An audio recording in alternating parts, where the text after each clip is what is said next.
ነብዩ መሐመድን በህልሙ ካየ በኋላ እስልምናን የተቀበለው የአይሁድ እምነት ተከታይ የነበረው ሳንፎርድ ፓስ ይባላል። አሜሪካዊ ነው። የወላይታ ሶዶ ፖሊስ መምሪያ ይህንን መግለጫ አውጥቷል። ይገባኛል፣ ህዝቡን ለማረጋጋት ሊሆን ይችላል። በከምባታ ዞን በጠምባሮ ልዩ ወረዳ የሚገኙ ሙስሊሞች የመቀበሪያ ቦታ የላቸውም። ልብ በሉ፣ የመቀበሪያ ቦታ የላቸውም። ስልጤ የሚለው ከየት ነው የመጣው? ሱልጣን የሚባል የሀጂ አሊ ልጅ ነው። ቀቤና ብሔረሰብን ብትወስዱ ሄዶ አብዱሰላም ስር ነው የሚገባው። ኦሮሞ ሲባል ሰው ነው። የሰው ስሞች ናቸው እኮ። ትላንት ሌሊት ተረኛ ሳውዲ አረቢያ ነበረች። እጅግ ከባባድ ጥቃት ተሰንዝሮባታል። በኢራን ምን አይነት ጉዳት እንደደረሰና የሳውዲ ነዋሪዎች ምን አይነት ሌሊት እንዳሳለፉ በቪዲዮ አሳያችኋለሁ። ነብዩ መሐመድን በህልሙ ካየ በኋላ እስልምናን የተቀበለው የአይሁድ እምነት ተከታይ የነበረው ሳንፎርድ ፓስ ይባላል። አሜሪካዊ ነው። ይህ ሰው ስለ ህልሙ ሲያስረዳ እንዲህ ይላል። በህልሜ አንድ ወርቃማ ሻል ወይም ደግሞ ወርቃማ ጥምጣም ያደረጉ ሰውና ነጭ ልብስ የለበሱ ሰው ወደ እኔ መጡ ይላል። ፊታቸውን ላየው አልቻልኩም፣ ምክንያቱም ኃይለኛ የሆነ ብርሃን ከፊታቸው ይወጣ ነበረ ይላል። ነገር ግን እንዲያም ሆኖ ፊታቸውንም ባላየውም፣ ነገር ግን በጣም ደስ የሚል ስሜት እኔን በጣም ተሰማኝ ይላል ማለት ነው። ስለዚህ ሁኔታ ግን መጠየቅ አለብኝ ብዬ አሰብኩኝ። በዚህ ጊዜ ነበር እንግዲህ ሰዎችን ሳጠያይቅ የነብዩ መሐመድ ካራክተር እንደሆነም ነገሩኝ ይላል።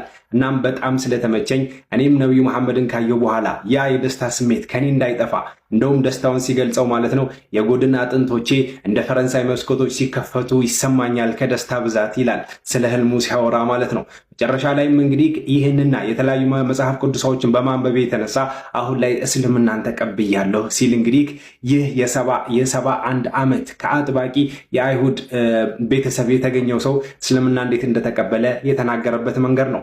እናምላችኋለሁ ነብዩ መሐመድ አለይሂ ሰላቱ ወሰላም በህልማቸው እንዳያችሁ ከተሰማችሁ ራሳቸው ናቸው። ምክንያቱም እሳቸው እንዳሉት ከሆነ እሳቸውን ሸይጣን ሊመስላቸው አይችልምና። ስልጤ የሚለው ከየት ነው የመጣው? ሱልጣን የሚባል የሀጂ አሊ ልጅ ነው።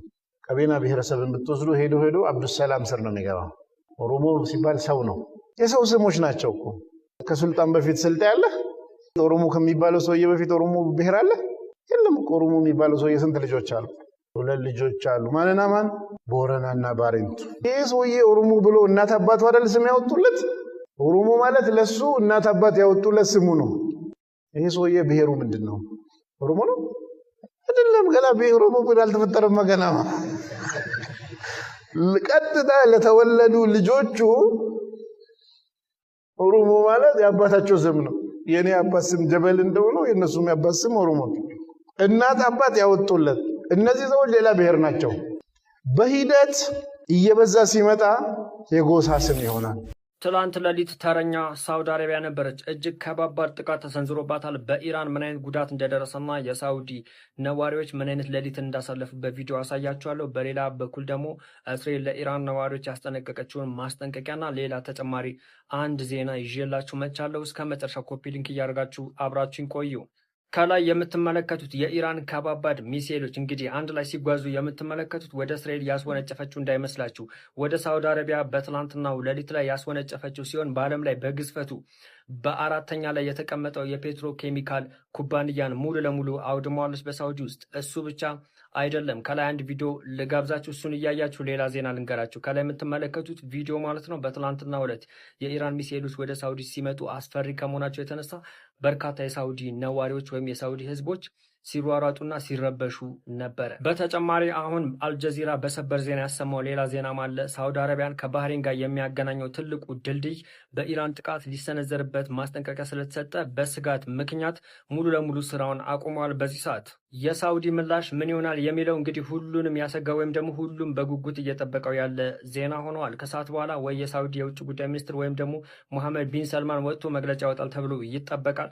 የሚያወጡ ከሆነ ወዲያው አደርሳቸዋለሁ። ወደ ሌላኛው መረጃ ልደፍ። እስራኤል ለኢራን ነዋሪዎች ማስጠንቀቂያውን ልካለች። እሱም ምንድን ነው እንግዲህ በኢራን ውስጥ የሚገኙ የፈጣን ባቡር አገልግሎት የሚሰጡ መስመሮች አሉና ከዛ አካባቢ እንድትርቁ፣ ምክንያቱም ጥቃት ልንሰነዝር ነው እያሉ ይገኛሉ። ብዙ ሚዲያዎች እየዘገቡ እንዳለው ከሆነ የማታው እንግዲህ የኢራን እና የአሜሪካ ፍጥጫ ከመጀመሩ በፊት እስራኤል እነዚህን የባቡር መስመሮች ማጥቃት ትፈልጋለች እና ዜጎችን ከዛ ቦታ ሸሹ እያለች ትገኛለች። እንግዲህ እስራኤልም ለንጹሐን አስባ ማለት ነው። ወላይታ ሶዶ ፖሊስ መምሪያ ይህንን መግለጫ አውጥቷል።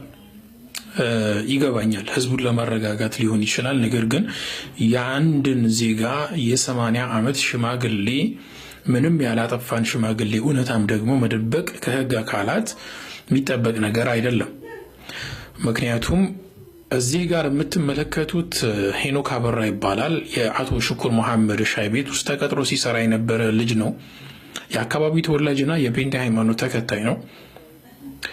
እንግዲህ ይህንን ልጅ ነው ለጉዳያቸው ለዚህ ሴራ የተጠቀሙት። ይህ ጉዳይ ከተፈጸመ በኋላ ፖሊስም መጥቶ ሌሎችም የሃይማኖቱ ተከታዮች የአካባቢ ወጣቶች በመጡበት ሰዓት አቶ ሽኩር መሐመድና ልጃቸው በቦታው ስላልነበሩ ተጠርተው ሲመጡ በዛ ግርግር ውስጥ አንድ የጠየቁት ጥያቄ ነበረ። አሁንም ፖሊስ መጠየቅ ያለበት ጥያቄ ይህንን ነው። አቶ ሽኩር መሐመድ የጠየቁት ጥያቄ ምንድን ነው? ይህ የመጽሐፍ ቅዱስ ቅዳጅ እኔ ቀድጄው ከሆነ ዋናው መጽሐፍ ቅዱስ የት አለ ብሎ ሲጠይቅ አንዱ ሞተሩን አስነስቶ እኔ ነኝ የወሰድኩት ቤት ወስጄው ነው ብሎ ሄዶ ከቤት ይዞ መጣ። በሀገራችን ፔስታልን ለአገልግሎት መጠቀም እንደተከለከለ ታውቃላችሁ። ጋዜጣና ወረቀት በኪሎ እየገዙ ነው የሚጠቀሙት እኚህ ሰዎች። ምናልባት በብዛት ወረቀት በሚገዙ ሰዓት ተቀላቅሎ መጥቶም ከሆነ በሚል ሲያጣሩ እንደዛ አይነት ነገር የለም።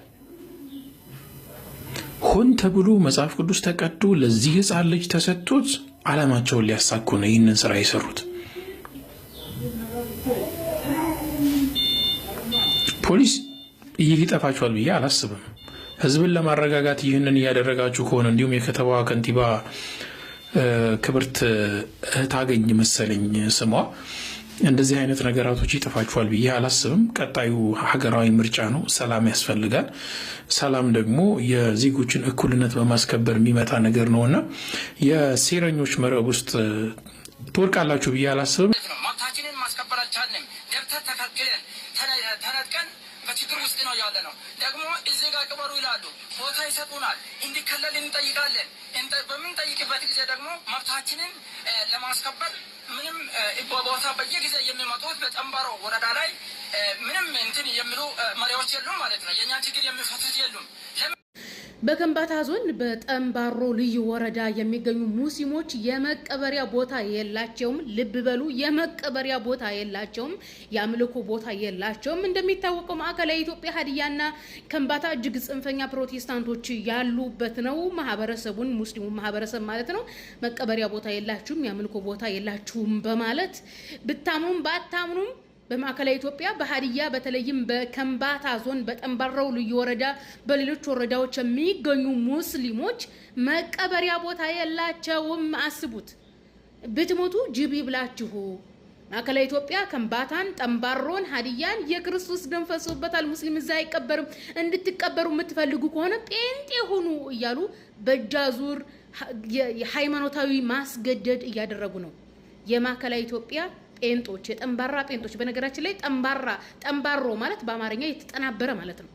ማዕከላዊ ኢትዮጵያ ላይ ያሉ የጴንጤ አመራሮች ጠንባራ አመራሮች ናቸው። የጠንባሮም አመራር የማኑ ስሙ የሀዲያም የከምባታም አመራር ጠንባራ አመራር ነው ያለው እንጂ ቀጥተኛ አመራር ቢኖር ኖሮ የሰው ልጅ ሞቶ አትቀበርም አይባልም ነበረ። ስለዚህ ለመንግስት ጥሪ አቅርበዋል፣ ለኢትዮጵያ ሕዝብ ጥሪ አቅርበዋል፣ ለሙስሊም ለክርስቲያኑ ጥሪ አቅርበዋል። ሙተን መቀበሪያ አጣን፣ የምንቀበርበት ቦታ እንፈልጋለን እያሉ ድምጻቸውን ለሕዝብ አቅርበዋል። ፍትህ ሞቶ ለሚቀበር ሰው፣ ፍትህ ለሬሳ። በዚህ ዘመን ጴንጤን የምንቀበርበት ቦታ እያልን እየለመን ነው። ጉድ ታዘቡ፣ ጉድ ታዘቡ። والله العظيم ለዚህ ነው ጴንጤ አደገኛ ነው የምለው። ሶላት ኢቃም ከተደረገ فلا تأتوها وأنتم تسعون እየተቻኮላችሁ እየተሯሯጣችሁ አትምጡ ወደ ሶላት ولكن ائتوها وأنتم تمشون ኖርማል እርምጃን እየተራመዳችሁ ኑ ወደ ሶላት وعليكم السكينة እርጋታን አደራችሁ ተላበሱት فما أدركتم فصلوا ከኢማሙ ያገኛችሁትን አብራችሁ ስገዱ وما فاتكم ያመለጣችሁን ረክዓ ደግሞ فأتموا ኢማሙ ሲያሰላም ተነስታችሁ ሙሉ እንጂ እንዳያመልጠን በሚል መቻኮልም መሮጥም የተጠላ ተግባር ነው። የተጠላበት አንዱና ዋነኛው ምክንያት ከሰላት ማዕዘናት አንዱ የሆነውን ጡማእኒና ሰኪና መረጋጋት የሚባለውን ነገር ያጠፋዋል። ከዛ ሲሯሯጥ በኃይለኛው ሲራመድ የመጣ ሰው ሰላት ላይ ከገባ በኋላ ፋቲሃን በተረጋጋ መልኩ አይቀራውም። የታወቀ ነው። ይቆራረጥበታል። ትንፋሹም የእንትኑም ግልጽ ያደርገዋል። ያ መሆን የለበትም። በተለይ ደግሞ ሩኩዕ ላይ በሩ አካባቢ ላይ ስንሆን ኢማሙ ከፋቲሃ በኋላ ሱረቱል ካፊሩን የሚቀራ ከሆነ ቶሎ ብለን ሩኩዕ እንዳያመልጠን መቻኮል እንጀምራለን። ምናልባት ጫማ ቦታ ላይ ስንደርስ ግን ሩኩዕ ከወረደ ተስፋ እንቆርጣለን። ወዲያው እንረጋጋና በቃ አንዴ ያምልጦናል ብለን ተመልሰን ወደ ነበርንበት ሁኔታ እንመለሳለን። ከመነሻው ከበር እስከዚህ ድረስ ቦታ ያለውን ስለምን መቻኮል አስፈለገ? በቃ በደረሳችሁት ስገዱ ነው። እንደዚሁ ያመለጣችሁን ተነስታችሁ ሙሉ ጡማእኒና ያስፈልጋል። ሰባተኛ ከሰላት በፊት አሁንም መፈጸም የሌለበት ይሄንንም በተለይ ሰጋጆች የሚፈጽሙት ነው። በተለይ ሰላት ካለቀ በኋላ የሚቸኩሉ ሰዎች የሚያረጉት ስህተት ነው። ላ ተሙረ በይነ የደይል ሙሰሊ በሰጋጆች ፊት አትለፍ። በእነሱና በሱጁዳቸው መሃል ማለት ነው። አትተላለፉ። ይሄም ክልክል ነው።